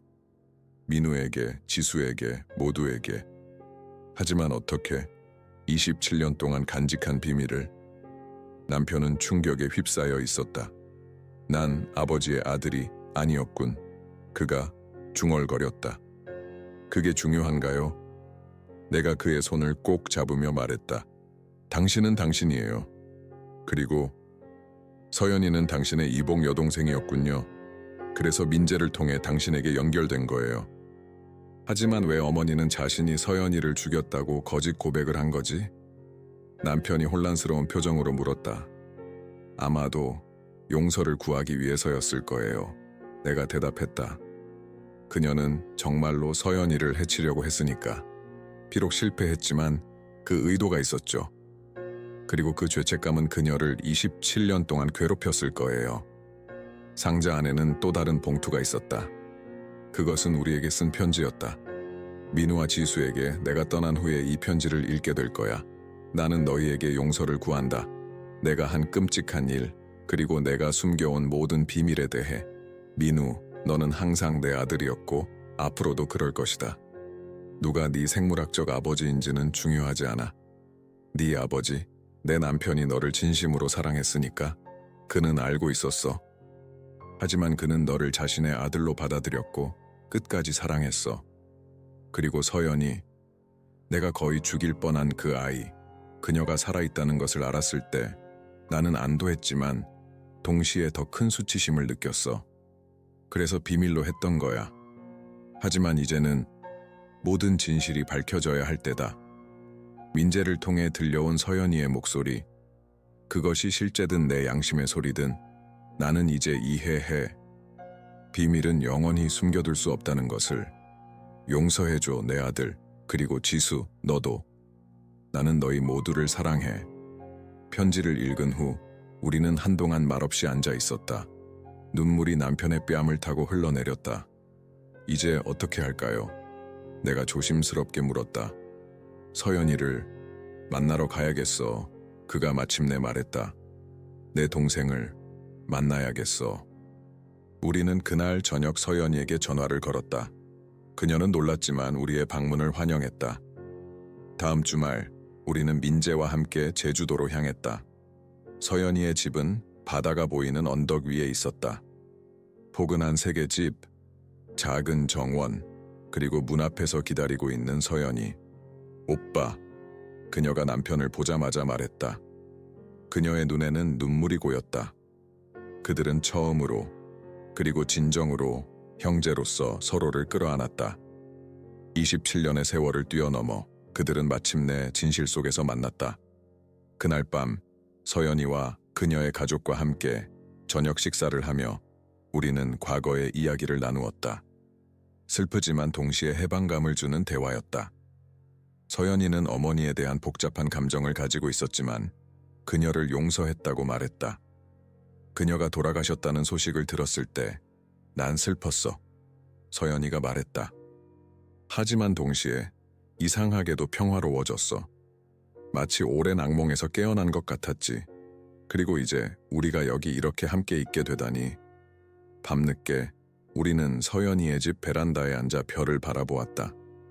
제주도의 밤하늘은 별들로 가득했다. 저기 저 별, 민재가 갑자기 하늘을 가리키며 말했다. 저건 할머니 별이에요. 우리 모두 그가 가리킨 곳을 바라보았다. 밝게 빛나는 한 별이 다른 별들보다 더 선명하게 보였다. 그래, 남편이 미소를 지으며 말했다. 어머니는 이제 편안히 쉬고 계실 거야. 모든 비밀, 모든 수치심에서 벗어나. 서연이는 남편의 손을 잡았다. 오빠, 우리도 이제 그 짐에서 벗어나야 해.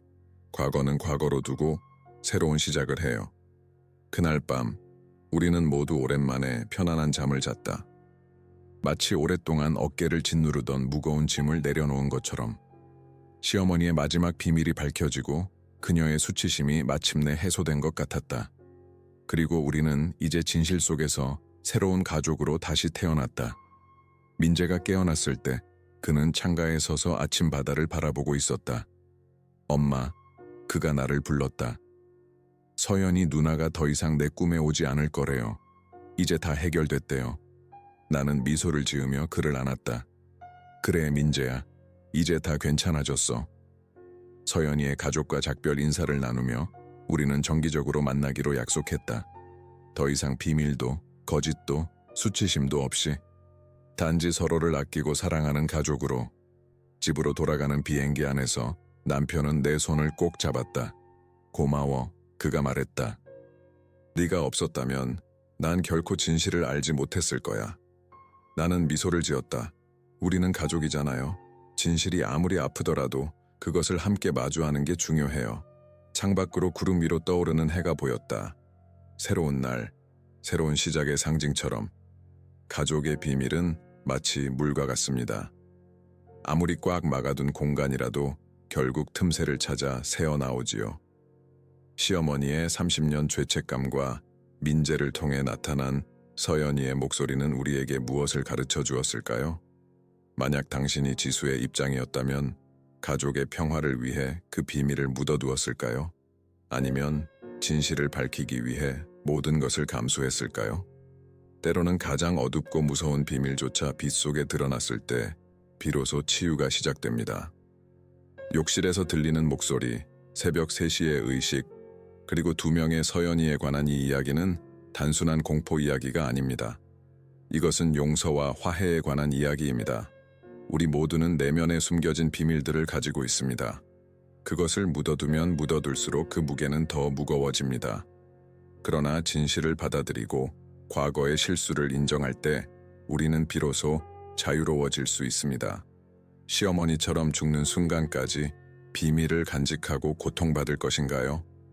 아니면 용기를 내어 진실과 마주할 수 있을까요? 이 이야기가 여러분에게 깊은 감동을 주었다면 채널 구독과 좋아요 버튼을 눌러주세요. 여러분의 댓글로 이 이야기가 어떤 생각을 하게 만들었는지 나눠주세요. 우리 모두는 저마다의 욕실과 그 안에 숨겨진 이야기를 가지고 있습니다. 그리고 때로는 그것을 나누는 것만으로도 누군가에게 큰 위로가 됩니다. 다음 이야기에서 또 다른 감동으로 찾아뵙겠습니다.